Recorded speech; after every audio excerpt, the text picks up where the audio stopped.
nós está momento que mira que a comunidade está bem junto, comunidade bem junto em todo sentido, não? A comunidade de toda nacionalidade que tem na Aruba, respondendo à necessidade grande que tem na Venezuela, e a comunidade chinesa desplegando sentido de solidariedade hopi grande com tudo o qual está passando na Venezuela. Me sabe que o hopi de China que tem na Aruba tem vínculo com a Venezuela, não? Família que está na Venezuela, e isso está assim com o sentimento para o qual passa na Venezuela está mais forte, sobre que tem relação familiar também entre a comunidade de China na Aruba e a comunidade de China na Venezuela.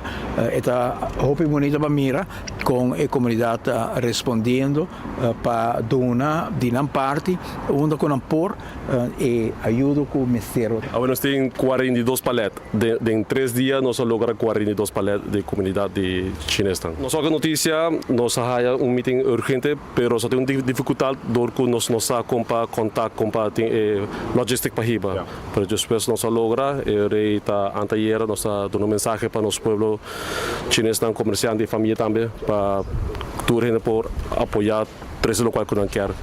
E por placa ou mercancia que por ajuda a Venezuela também. E nós temos produto hopi variação, nós temos de cuminda, nós temos hygiene product, nós temos água, mais específico, nós temos harinha pão, nós temos biscoito, nós temos álcool para limpeza, nós temos mondkapje, nós temos handschoen, nós temos também arroz, nós temos também bonche, bleque, tudo com variação grande para ajudar a Venezuela. Então, ajuda muito importante sobre o business de mira que é Prome productonan que tabini tapanha e nós mira que para o qual está tapanha também tem coleção grande, pero tem necessidade hopi grande para comida, para alimentação e também produto para higiene.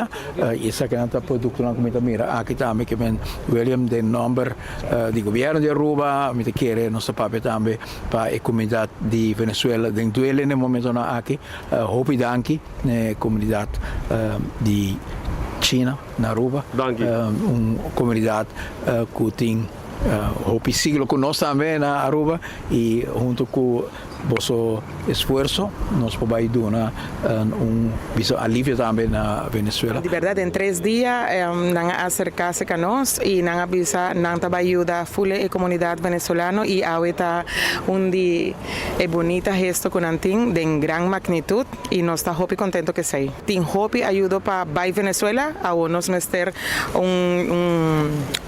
traslado más eficaz, porque no estás haciendo cuboto, cultura con mañana, tin hopi carga que te sale, pero si todavía tienes un más grande, él lo va a ir más ligero.